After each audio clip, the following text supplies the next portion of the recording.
Oke, untuk metabolisme folat atau B9 akan saya lanjutkan. Jadi fungsinya folat itu adalah dia terlibat dalam metabolisme asam amino. Contohnya tadi adalah asam amino histidin, kemudian serin dan glisin. Jadi serin dan glisin itu dia saling berubah satu sama lain, bolak-balik reaksinya, dan juga ada asam amino metionin. Seperti yang terlihat di sini, folat itu nanti akan menjadi donor atau yang memberikan atom karbon, atau bisa juga sebagai akseptor atau penerima atom karbon. Untuk metabolisme serin dan glisin di sini, serin merupakan sumber utama dari satu karbon untuk reaksi folat. Proses perubahannya di sini melibatkan vitamin B6, jadi dalam bentuk piridoksal fosfat atau kita singkat dengan PLP. PLP ini ada di dalam mitokondria dan juga sitosol semua jaringan, terutama di hati dan ginjal. Jadi fungsinya adalah memindahkan unit satu karbon dari tetrahidrofolat untuk menghasilkan glisin dan 5,10 metilen THF. 5,10 metilen THF itu nanti dia akan terlibat dalam reaksi yang ada di sini. Jadi ini adalah yang di kotak merah itu adalah bentuk-bentuk folat, tapi dia saling bentuknya berbeda gitu. Jadi reaksi ini atau siklus ini berputar, dan teman-teman bisa lihat kalau di sini ada glisin dan serin itu adalah metabolisme asam amino. Kemudian di sini nanti dalam proses perubahannya 5,10 metilen ini nanti akan melibatkan perubahan DUMP menjadi DTMP. Nah, DTMP ini nanti akan berubah menjadi DTTP dan itu terlibat dengan sintesis DNA.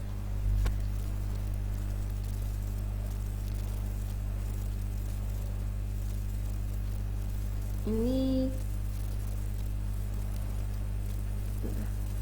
terkait dengan metabolisme asam amino yaitu metionin. Metionin ini nanti akan diubah menjadi S-adenosil metionin atau yang kita singkat dengan SAM. Jadi reaksinya ini memerlukan ATP dan juga enzim metionin adenosil transferase. SAM ini nanti bisa berubah menjadi SAH atau SAH. Pemindahan gugus adenosil dari SAH itu akan menghasilkan homocysteine. Folat ini diperlukan untuk metilasi ulang homocysteine untuk pembentukan metionin. Jadi dia akan mengalami proses metilasi ulang sehingga terjadi pembentukan metionin. Nah, di sini bisa dilihat ini adalah roles of folat. Jadi perubahan dari 5 metil dari tetrahidrofolat menjadi 5,10 metilen tetrahidrofolat dan berubah menjadi 5 metil THF. Proses ini yang di sebelah kiri ini dia merupakan peranan dari vitamin B9. Jadi nanti dari 5 metil THF bisa kembali ulang menjadi THF atau tetrahidrofolat. Dan teman-teman bisa lihat juga dari THF yang berubah menjadi 5,10 metilen THF, di sini ada metabolisme serin dan glisin yang disebutkan di slide awal. Kemudian dalam proses perubahan 5 metil THF menjadi THF atau proses metilasinya itu melibatkan peran serta dari vitamin B12. Jadi kobalamin akan berubah menjadi metil kobalamin, dan nanti ketika metil kobalamin akan berubah kembali menjadi kobalamin, dia memerlukan metionin sintase enzimnya. Nah, di sini yang melibatkan tadi proses perubahan metionin menjadi SAM menjadi SAH, dan SAH menjadi SAH menjadi homocysteine dan kristationin. Nah, nanti di slide selanjutnya kita akan bahas metionin dan homocysteine itu kaitannya apa sih sama kesehatan. SAM ini atau S-adenosil metionin adalah komponen yang penting dalam tubuh karena berperan sebagai donor metil. Jadi si SAM ini akan memberikan metilnya pada beberapa reaksi. Contohnya itu adalah metilasi DNA, kemudian adalah metilasi RNA, pemeliharaan mielin pada sel syaraf, fungsi syaraf, dan sintesis poliamin, karnitin, dan katekolamin. Jadi teman-teman bisa lihat ya, ini adalah struktur sel syaraf.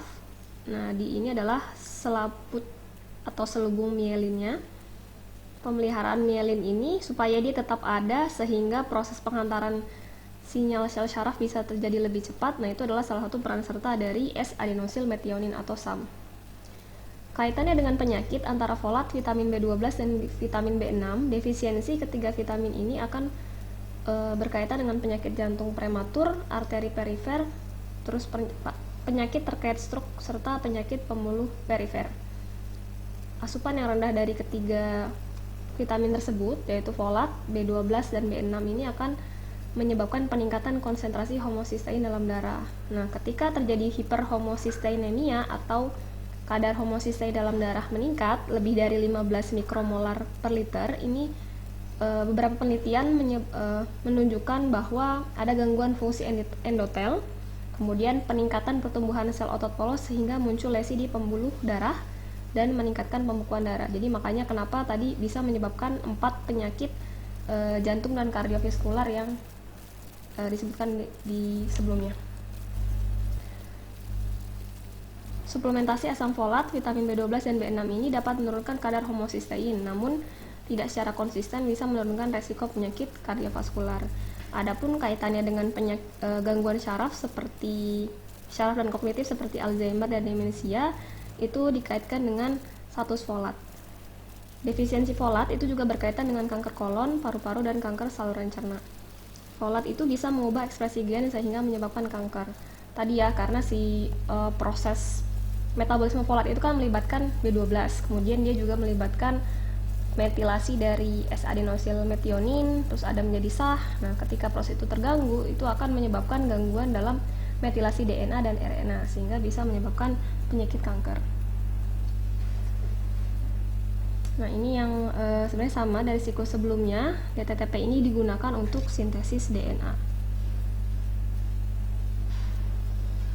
Kurangnya folat itu bisa menyebabkan beberapa hal seperti mengurangi siklus sel normal. Siklus sel normal ini ada di slide selanjutnya, yaitu di ini yang ada fase G1, fase S, fase G2, dan fase M, yaitu pembelahan. Kemudian juga bisa menyebabkan rantai DNA menjadi rusak.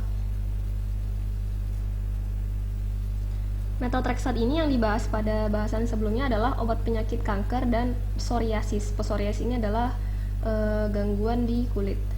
Methotrexate ini berkaitan dengan situs aktif dihidrofolat reduktase sehingga sintesis kembali THF dapat dicegah. Efek ini membantu mencegah pertumbuhan tumor. Jadi memang kanker itu kan dimana terjadi sel tubuh itu membelah sangat cepat yang tidak terkendali. Obat ini diberikan supaya pertumbuhan tumor atau kanker itu bisa dihambat. Namun dia ini nanti akan berkaitan dengan enzim dihidrofolat reduktase sehingga siklus kembali THF yang ada di sini dari 5-metil THF menjadi THF ini akan terhambat.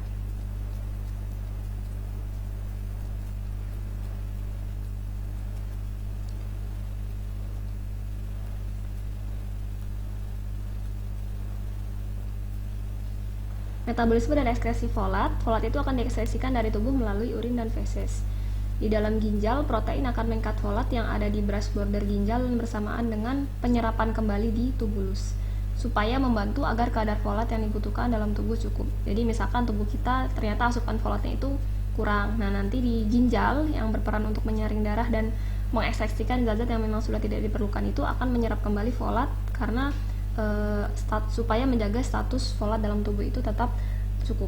Folat yang berlebih ini akan dibuang melalui urin dalam bentuk folat utuh, dan beberapa folat akan dipecah di hati sebelum diekskresikan. Bentuk utama metabolit di dalam urin itu namanya adalah N-asetil para aminobenzoil glutamat. Jadi dia berkaitan tadi dengan bentuk struktur awalnya ya, yang ada PABA, ada pteridin, terus ada asam glutamatnya juga. Selain lewat urin, folat itu juga ada yang diekspresikan ke empedu oleh hati. Sebagian besar folat ini diserap kembali dari pembuluh darah yang ada di liver, sehingga vitamin yang diekspresikan lewat feses akan lebih sedikit atau pembuangannya itu lebih minimal. Adapun defisiensi folat itu akan menyebabkan anemia megaloblastik makrositik. Jadi bisa dilihat bahwa di sini adalah ukuran eritrosit yang normal dan di bawah ini adalah ukuran eritrosit yang megaloblastik. Jadi lebih besar dan memang dia secara fase perkembangan eritrosit belum matang dibandingkan eritrosit yang normal. Jumlah eritrosit yang ada di pembuluh darah ini lebih sedikit, namun ukurannya itu lebih besar dan juga belum matang. Itu adalah anemia megaloblastik makrositik. Tanda dan gejalanya ini adalah orang yang mengalami anemia megaloblastik makrositik mudah lelah, kemudian weakness atau lemah, kemudian ada sakit kepala, irritability adalah terlalu sensitif ya, kemudian sulit fokus, nafasnya pendek dan jantungnya itu cenderung berdebar-debar. Defisiensi ini ditunjukkan dengan rendahnya kadar folat dalam plasma. Konsentrasinya ini biasanya menurun setelah 3-4 bulan. Pasien atau orangnya ini asupan folat dari makanannya itu rendah. Setelah 4-5 bulan, pembelahan sel cepat seperti di saluran cerna dan darah menjadi megaloblastik atau berukuran besar. Karena kita tahu sendiri bahwa eritrosit itu siklusnya itu kan sekitar 120 hari atau 4 bulan. Jadi kalau memang misalkan selama 3-4 bulan itu asupannya tidak cukup, nanti akan mempengaruhi proses pembentukan eritrosit. Volume sel rata-ratanya ini atau MCV, mean corpuscular volume, itu akan meningkat dan hipersegmentasi, jadi lobusnya bertambah pada sel darah putih atau neutrofil, dan jumlah sel darah ini akan menurun. Jadi sama ya tentang definisi anemia atau kurang darah, jumlahnya menurun dan ukurannya lebih besar. Ini adalah jumlah sel darah yang normal untuk eritrosit, leukosit, dan trombosit. Anemi megaloblastik dan makrositik ini biasanya disebut dengan megaloblastik saja, dan biasanya disebabkan oleh defisiensi folat atau vitamin B12. Kedua vitamin ini jika defisien atau kekurangan akan menyebabkan gangguan sintesis DNA dan pembelahan sel. Di dalam sumsum tulang, sintesis DNA yang terganggu karena reaksi sintesis purin tidak dapat berlangsung, menyebabkan prekursor eritrosit membentuk sel yang tidak matang dan berukuran besar. Jadi megaloblastik itu dia tidak matang. Kemudian kalau makrositik berarti secara ukuran itu artinya dia besar. Tapi kalau ada anemi mikrositik berarti sel darahnya itu berukuran lebih kecil. Di sebelah kiri ini adalah tahapan pembentukan eritrosit yang normal. Jadi awalnya adalah proerythroblast, kemudian menjadi basofilik erythroblast, polikromatofil erythroblast, ortokromatik erythroblast, retikulosit, dan akhirnya menjadi eritrosit. Jadi ini adalah yang eritrosit matang. Anemia megaloblastik ini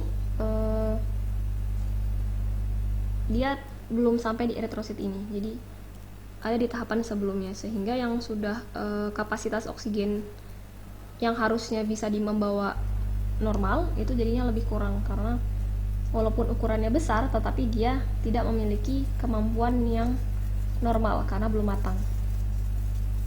Defisiensi folat itu pada saluran cerna akan menyebabkan bright red tongue, jadi lidahnya itu merah cerah. Bisa dilihat kalau lidahnya normal atau tidak ada defisiensi folat, dia kan kayak kasar ya, ada semacam teksturnya seperti itu. Nah, tapi kalau misalkan ada defisiensi folat itu lidahnya ini permukaannya halus, gitu. Jadi seperti mengkilat dan tidak ada ini seperti tidak ada yang timbul-timbul begitu, tidak ada taste budnya. Ini juga terjadi juga di fili usus. Nah, biasanya fili usus itu akan jumlahnya berkurang dan lapisan saluran cerna menjadi lebih tipis ketika terjadi defisiensi folat. Dampak lebih lanjutnya adalah penyerapan zat gizi itu akan terhambat serta bisa muncul diare. Konsumsi alkohol itu secara berlebihan bisa juga menyebabkan malabsorpsi, jadi pencernaan dan penyerapan folat itu menjadi terganggu. Penyakit lain seperti penyakit usus inflamasi juga bisa mempengaruhi penyerapan folat. Beberapa obat juga berpengaruh terhadap folat, contohnya adalah diuretik furosemida. Ini adalah obat untuk menangani hipertensi yang menyebabkan folat yang diserap dalam usus itu lebih sedikit. Ada juga obat yang disebut dengan phenylhidantoin. Ini adalah obat untuk mengobati kejang pada pasien epilepsi. Efek antagonisnya adalah dia itu berlawanan dengan penyerapan folat. Terus tadi ada methotrexat, obat kanker atau obat rheumatoid arthritis menghambat sintesis THF. Kemudian ada kolestiramin, ini adalah obat kolesterol, dan sulfazin, obat penyakit inflamasi usus. Kedua obat ini juga bisa menyebabkan defisiensi folat. Adapun toksisitas atau keracunan folat itu, tolerable upper intake levelnya untuk orang dewasa adalah sekitar 1000 mikrogram atau setara dengan 1 miligram dalam bentuk suplemen. Jadi bentuknya adalah asam folat atau makanan yang terfortifikasi. Jadi makanan alami kemudian ditambahkan dengan folat ya. Jadi bukan yang memang secara alami ada folatnya, tapi sudah ditambahkan atau diperkaya. Jumlah tersebut dianggap dapat menutupi manifestasi karena defisiensi vitamin B12. Jadi karena memang dia masih tolerable upper intake level, dosis paling tinggi yang tidak menyebabkan efek samping, ini masih bisa dikonsumsi, tapi lebih kepada dikhususkan untuk orang-orang yang mengalami defisiensi folat. Asupan folat 15 mg atau sekitar 15 kali dari tolerable upper intake level ini bisa menyebabkan efek samping seperti insomnia, malaise, irritability atau sensitif atau mudah marah, dan gangguan saluran cerna. Suplementasi asam folat ini bisa memperbaiki kondisi anemia megaloblastik karena defisien vitamin B12. Nah, namun kerusakan sistem syaraf ini tidak bisa disembuhkan. Jadi, ketika sudah terjadi anemia megaloblastik ataupun defisien folat dan menyebabkan kerusakan syaraf, kerusakan ini tidak bisa disembuhkan atau kita kembalikan ke posisi awal. Tetapi anemianya ini karena dia kan siklus eritrosit itu sekitar 120 hari sekali, nah itu masih bisa diperbaiki, tapi kerusakan sistem syarafnya ini tidak bisa. Suplementasi asam folat sebanyak 0,8 mg sampai 5 mg ini bisa meningkatkan resiko penyakit kanker dan kematian karena cancer mortality. Mekanisme yang diduga ini berkaitan dengan salah penggabungan urasil ke DNA dan inaktivasi gen penekan sel tumor. Jadi ada proses yang salah dalam terkait dengan DNA-nya. Saya ingin menambahkan terkait metabolisme asam folat. Ini adalah slide yang dimiliki oleh Ibu Lili Amalia dari Departemen Gizi Masyarakat FEMA IPB. Jadi salah satu dampak dari defisiensi asam folat itu adalah pada bayi bisa terjadi neural tube defect. Jadi spina bifida itu adalah tulang belakangnya tidak menutup secara sempurna. Tapi ini hanya sekitar 0,1% dari total kelahiran yang ada. Bukan tidak mungkin, tapi ada, hanya persentasenya kecil. Nah, ini bisa dicegah sebenarnya dengan adanya suplementasi atau fortifikasi asam folat pada usia kehamilan sekitar 4 minggu. Selain itu, neural tube defect ini juga bisa disebabkan akibat genetik dalam tahapan fenotipnya. Sebenarnya ini bisa diatasi dengan peningkatan asupan folat, bisa dari suplemen atau mungkin dari makanan yang difortifikasi folat. Nah, ini adalah gambar lebih jelas dari spina bifida. Bisa lihat ini adalah spinal cord. Jadi sistem syaraf yang ada di tulang belakang ya, sistem syaraf pusat itu dia melengkung gitu. Jadi mungkin kayak orang bilang kayak saraf kejepit gitu, beneran saraf kejepit, tapi ini terjadi pada bayi. Nah, ini muncul benjolan yang seharusnya normalnya itu tidak ada, tapi dia muncul benjolannya keluar, dan ini ada cairan sumsum tulang juga yang seharusnya dia itu lurus seperti itu. Ini adalah seperti ini kalau di bayi ya, jadi kayak benjolan. Nah, ini disebabkan oleh defisiensi folat.